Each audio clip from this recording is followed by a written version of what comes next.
The Samsung Galaxy Z Flip 7 is a great flip phone that gives you the best Samsung's mobile might in a package that's innovative and polished. To say it's an improvement over past Galaxy flip phones would be an understatement.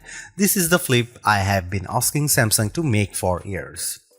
It's not quite the best flip phone you can buy, but that's because flip phones have gotten really good, and the Galaxy Z Flip 7 makes a perfect argument for why flip phones may be today's best form factor. Think about it, what's better than a flip foldable? The Galaxy Z Flip 7 has a huge screen, the same 6.9 inches as the mighty Galaxy S25 Ultra, but it's smaller and lighter in every way, even before you fold it in half. And instead of the Ultra's questionable S Pen, the Flip 7 gives you a whole second screen to use. On top of that, it costs $200 less than an Ultra. Flip phones just make too much sense, so what's stopping them from being more popular? First, there is the durability question. The 7th generation of Samsung's flip phones still can't keep dust out, though it can handle being dunked in water thanks to its IP48 rating. Second, there are sacrifices required to make a folding phone, and the cameras are a downgrade from other Galaxy phones. This year's Galaxy Z Fold 7 got a 200 main megapixel camera, but the Flip 7 keeps its 50 megapixel cameras on the back. There is no zoom, only wide and ultra wide. A 200 megapixel sensor would have elevated the disappointment of not having a 3x telephoto lens or better. Finally, the battery takes a hit with the Galaxy Z Flip 7, maybe too big of a hit. The Galaxy Z Flip 7 doesn't last long enough. I think this is more of a Samsung problem than a flip phone problem, because the Moto Razr Ultra offers great battery life, though it is marginally thicker and heavier than the Galaxy Z Flip 7. It's impossible to avoid comparing the Flip 7 to the Motorola Razr Ultra, which is the biggest competitor. Samsung should be thrashing the Razr, but Motorola has been consistently eating Samsung's lunch in the flip phone cafe. With the Flip 7, Samsung finally catches up to the Motorola on the cover display. Its cover display doesn't just fill the front of the phone, it features the thinnest bezels Samsung has ever used on a Galaxy phone screen. The Flip 7 can also, albeit with some difficulty, use every app on the cover display. You can navigate with all Trails maps, watch some TikTok, and play Vampire Survivors without opening the phone. Still, as Samsung takes a big leap forward, Motorola continues its slow and steady pace as the flip phone frontrunner. Today's Razr Ultra is faster than the Galaxy Z Flip 7 in every way. The processor is faster, games run faster, the screen refreshes faster, the battery even charges faster. Does all of the speed matter? Yes, but some folks will appreciate Samsung's deep features set and customization options more than a bit of extra speed. Samsung's One UI 8 is a powerhouse, especially if you mix business and pleasure on your smartphone. The Flip 7 also ships with Android 16, and this is the first time Samsung Foldable buyers haven't had to wait for an upgrade to the latest version of Android. Samsung promises 7 years of major Android updates and security patches, more than any competitor except Google. It has a good track record of delivering on such promises, while many Motorola fans are still waiting for promised updates for past Razr phones. It is time to consider a flip phone? Absolutely, as you have probably noticed, I am a fan of flip foldables, and the Flip 7, with its versatile cover display, rock-solid design, and hefty set of features, offers more value than the sum of its parts. In fact, I think most people would appreciate the Flip 7 with its unique benefits more than other phones that don't make the small sacrifices. Ask yourself, does your phone need the tiny zoom camera? Wouldn't you rather have a phone you can slap shut and slip in your front pocket? And I use the cover display on my Galaxy Z Flip 7 far more than I use the S Pen on my Galaxy S25 Ultra. I am rooting for flip phones, and the Galaxy Z Flip 7 is an exceptional flip for serious smartphone users. The Galaxy Z Flip 7 starts at $1,099, which is the same price as last year's Z Flip 6. The price seems reasonable to me considering that you are getting two displays for the price of one, plus glass that bends in half like a dang magic trick. Galaxy Z Flip phones used to seem pricey, but the rest of the phone world has slowly crept up to meet Samsung. And now $1,099 actually seems fair, especially if you are getting this phone from your carrier with a steep discount. The Galaxy Z Flip 7 costs more than an iPhone 16 Pro and less than an iPhone 16 Pro Max. It costs the same as a Google Pixel 9 Pro XL or Samsung's new and thin Galaxy S25 Edge. Most importantly, the Flip 7 costs less than the new Motorola Razr Ultra 2025 in the US, where the Razr Ultra starts at $1,299. At launch, the Galaxy Z Flip 7 only comes in 4 colors, while last year's Flip 6 was available in 7 hues. Mint and color red are exciting. Jet black and blue shadow are more staid. I wish Samsung would try something unique with its materials and finish, but it likes to dress the entire product family in the same sweater for holiday portraits, so all the Galaxy phones look alike finish-wise.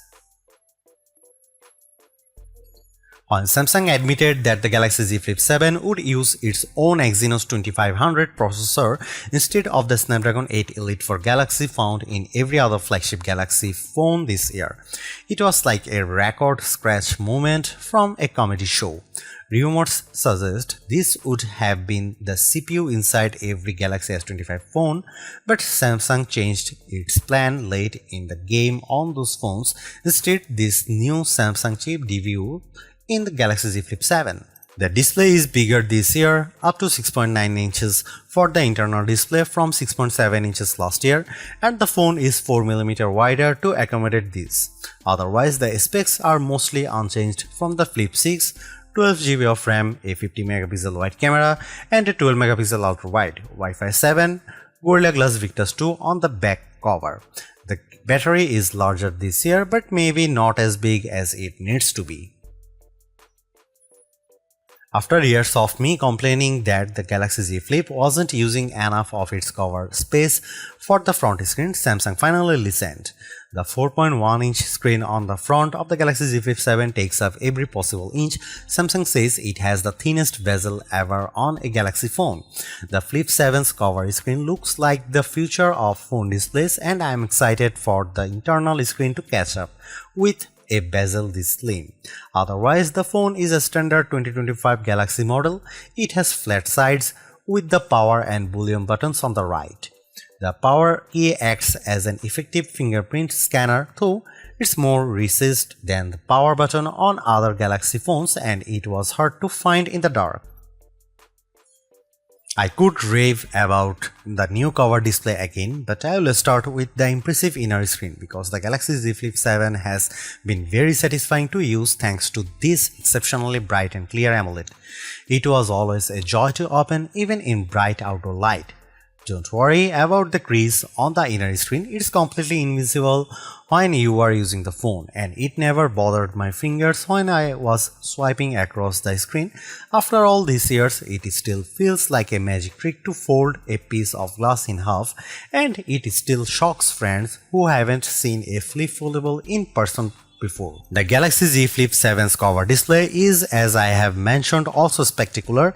The ultra-thin bezels make it seem to disappear, and you get plenty of room to work with apps and widgets on the 4.1-inch space. It's a great improvement to the Flip phone, and one I have been impatiently waiting to see. If you want a smartphone you can tweak and customize to your heart's content, get a Samsung phone. If you prefer something simpler, you can still grit your teeth and ignore most of the settings, the pop-up features, and the extra steps required to make things work. How bad is Samsung software? Take the cover display for example. On the Motorola Razr, when you are using an app and you close the phone, the app shows up on the cover display. That's simple and intuitive. On the Galaxy Z Flip 7, Not even close. To use an app on the front screen, you have to find the setting to enable apps on the cover display. This isn't in the cover display setting menu, it's in a menu called Advanced Settings and then Labs. Labs, can you imagine a more frightening way to hide a crucial feature? Why not just calling it Dungeon? And once you find Labs, you have only gotten started. You can enable a few pre-selected apps to work on the cover display, Maps, Messages, Netflix, or you can download another widgets called Multistar from the Galaxy App Store. Multistar creates a home screen that lives on your cover display, and on that screen you can add any app on your phone. On the cover, you swipe to the Multistar screen and tap the app you want to open. Unfortunately, you can't set any of these up on the cover display itself. You can't even add widgets to the cover display without opening the phone. It feels like Samsung is still getting the hang of this whole cover display thing, but the Flip 7 is its best effort yet. Aside from those issues, I have many questions about Samsung's AI strategy. The company has a habit of talking up features that even never materialize. The Galaxy Z Flip 7 was supposed to have a special version of Google Gemini that could talk to me live while the flip screen was half closed. But I haven't been able to find a mode that works that way. Samsung's now brief home screen widgets and app is also a key selling point for its AI features, but it is truly a useless bit of software. It never offers me more than the weather and the first few appointments on my company calendar, which are always people who scheduled a day off. Samsung promised that this now brief and its Galaxy AI features would offer highly personalized information as the AI gets to know you through your Samsung devices and uses behavior. I carry multiple Samsung phones and wear a Galaxy Watch Ultra, and I have never seen anything personalized for my interests of habits. The Galaxy Z Flip 7 has a good set of cameras that took photos I enjoyed sharing. Images taken with Samsung cameras usually pop with bright colors and a highly sharpened look, but I have noticed on the last couple of phones that Samsung has been toning down this artificial look for a more natural photography style closer to what the iPhone produces. I am all for it. Don't worry, Samsung fans, you still get photos that look great, especially if you opt for Samsung's specialized modes. Samsung's portrait mode is probably the best on any smartphone. It isolated my subject neatly and blurred the background for a gorgeous look. Samsung's food mode is by far the best camera phone mode for taking food photos. I reach for my Galaxy phone whenever I bake something tasty and I want to share it. Samsung's AI editing features are also the best I have used on any smartphone. When you cut an unwanted person or object out of your photo, the Galaxy Z Flip 7 does a perfect job of filling in the gaps. If there are floors, board, or vertical blinds behind them, it fills this in seamlessly. Of course, the Galaxy Z Flip 7's coolest camera trick is letting you use the cover display as your viewfinder for photos. You can take selfies at the full 50 megapixel resolution when you point the main camera at yourself and use the cover display. You can also set the phone in an interesting position, way down low or hanging from up high, and then take shots with voice commands or by signaling the camera with a wave. My only complaint is that lack of a real zoom lens. I have a kid who plays sport and the digital zoom isn't good enough to capture him on the field. If you take photos from far away often, you will miss the lack of real zoom. Maybe Samsung should try a zoom camera instead of an ultra-wide on the Flip 8. Here are some camera samples of the Samsung Galaxy Z Flip 7.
In my real-world tests, the Samsung Galaxy Z Flip 7 performed well. I used it for a variety of complex tasks, including running two apps with one at top and other at the bottom of the inner screen, and plugged the phone into my monitor for the full Samsung DeX treatment. I like Samsung DeX because I have all of my work accounts for email, Slack and Google Drive on my phone, so when I use my phone I don't need to log in again as I do when I use my laptop. I just plug my phone into my USB-C laptop dock and get a little bit of work done, then unplug and go. Samsung Z Flip 7 was great at this, and I'm happy to see DeX on the Flip 7 after missing it on last year's Flip 6. That said, in benchmark tests, it's clear that the Samsung Exynos 2500 lags behind the Qualcomm Snapdragon 8 Elite, and it's a shame that the Flip 7 and Galaxy Z Fold 7 run on different platforms. In our lab tests, the Exynos 2500 did not beat the Galaxy S25's Snapdragon 8 Elite for Galaxy platform in a single test. Not processor speed, graphics performance, web browsing, AI and machine learning tests, nor any other benchmark we run. In every way, the Exynos 2500 is inferior to the Snapdragon 8 Elite. Worst of all may be the chip's power consumption, which I'll get into the next section. Samsung isn't doing itself any favors by ditching one of the best mobile platforms I have ever used, the Snapdragon 8 Elite, and I hope it doesn't ever make the same mistake again. In the end, while not absolutely perfect, the Galaxy Z Flip 7 represents a major step forward for Samsung's pocket-sized foldable series. The compromises are smaller to the point where they are easy to ignore. It's a great all-rounder, has a much better covered screen, better camera performance, and an internal screen that's not too narrow. I really like it. You could argue that Motorola Razr 60 Ultra makes better use of the cover screen, and I'd agree with that assessment, but with the build quality, display quality, software optimizations and improved cameras, the Galaxy Z Flip 7 is much closer to competing with Motorola's Super Clamshell. And in some ways, it's actually better. This is a wonderful phone and one that's a joy to use.